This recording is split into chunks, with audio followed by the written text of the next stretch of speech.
Hi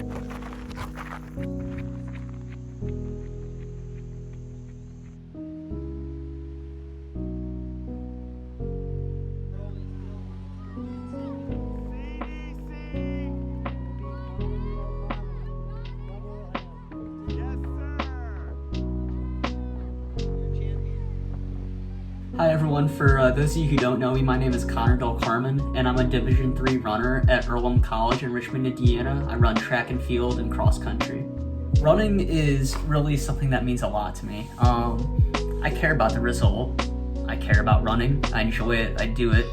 A lot of times I spend 6 to 8 hours a week doing it, but sometimes you have to wonder, really, what good does it? I mean, who is it good for?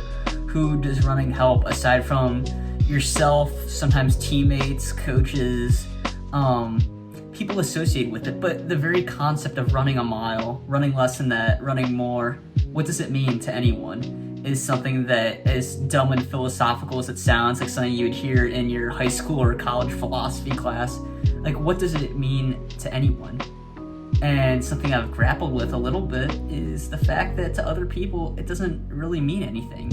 The worth of what I do is not tied necessarily entirely to what people think of it, but I do want my work and what I do to mean something for the world and those in it in some way. So as I've been running this summer and thinking about how I can help people better, I've come up with something that I think could possibly help more people, and the miles that I run could mean more than just seeing 70 miles, 60 miles, whatever it is, on a little graph on Strava, my running tracking app.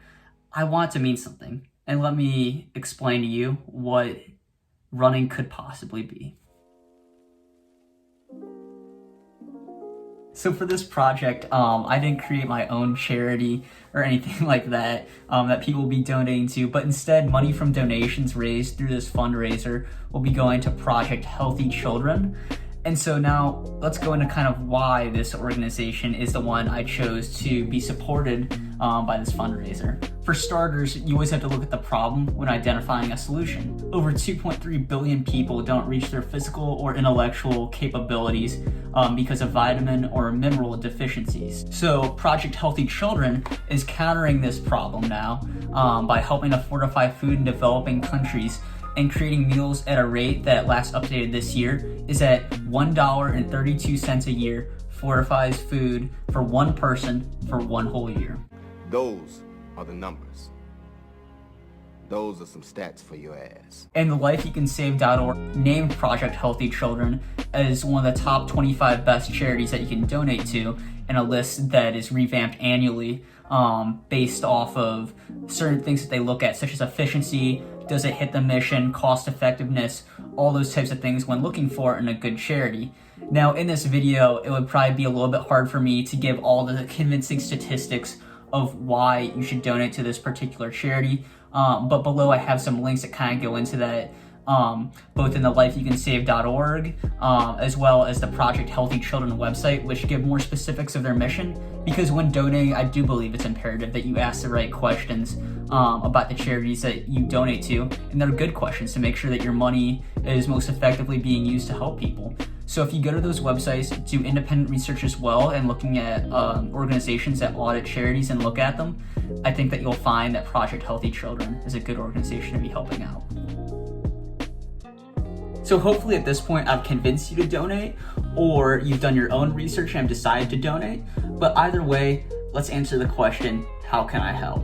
Go to the URL on the screen at the moment, and that's also going to be in the description below if you click there. And I should note that all the information I discussed in this video, almost all of it at least, is all on this page.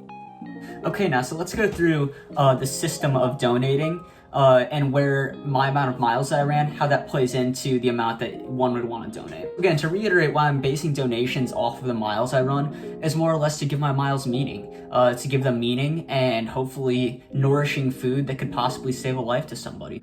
But not to digress, the way that I intend for this to operate is almost as a pledge system. So either you can leave a comment on this video, you can send me an email, my information is on the website, you can leave a comment anywhere on any of my socials, or just make it public that you're gonna pledge to donate a dollar amount per mile. So for reference, I'm running 60 to 80 miles a week roughly for the next 3 months until the season ends. And let's say then in a particular week, if I'm running 70 miles and you want to donate 15 cents a mile, it does not sound like much, but also keep in mind the stat I gave you for how much money it is to fortify food for one person for an entire year is only $1.30 or so, if I recall. So if you donate 15 cents per mile times 70 miles that I might run in a given week, that equals $10.50 as a donation for the week. Overall, I trust people with their money and to make the best decisions financially for them. But let's put it into perspective. A $10.50 donation in a given week for a 70-mile week, that's a lunch out at Chipotle. That's a burrito plus chips and a drink. Ooh, hold up right there, actually. I just did the research. Burrito, $12.15. So your donation actually is less than a burrito. So please, donate if you can and consider it less than a lunch out at Chipotle. Whatever you can donate, please donate. Quick editor's note here. I'd like to mention that on Pledge, the platform that I'm using for donations, the minimum donation is $5. And again, if you do choose to pledge less than that for a total week, where like if you were giving like, let's say, $2.50 a week, it'd be fine just to donate in a 2-week increment, just to donate $5 each week. Thank you. Let's also, though, get into a couple of alternative different ways that you can give as well, if giving weekly isn't your thing. So you can also give monthly on the pledge system. The same system applies, but instead of looking at the top of the website that I gave below for the miles that I ran in a week, at the end of each month, I will also put the total number of miles that I ran in a given month. So you would take that number for the miles I ran in a month, and then times whatever donation amount you would want. So 70 cents, 50 cents, 1 cent, whatever it was. And you would donate that much money. And then, of course, also the last way is a one-off donation. And I think that those are effective too. And again, give what you can give. If that's what financially makes sense for you, then please do that. But I also have seen from the research that pledges where you're giving routinely and often, and that you make it public almost in a way, although that gets a bad name for doing it for the wrong reasons or a sense of public competition, the studies and the research actually show that those result in larger amounts of giving, which at the end of the day helps more people. And all I've got to say is you can believe I'm doing this for the right reasons, the wrong reasons, that I'm doing it for attention, to convince myself, to convince others that I'm a good person. You might be right. I don't know.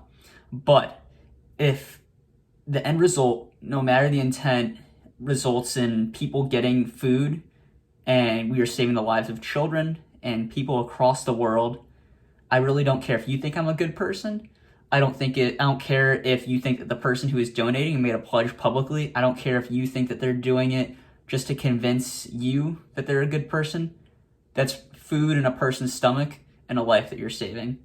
I'd like to thank you all for watching, and please donate. Have an outstanding day.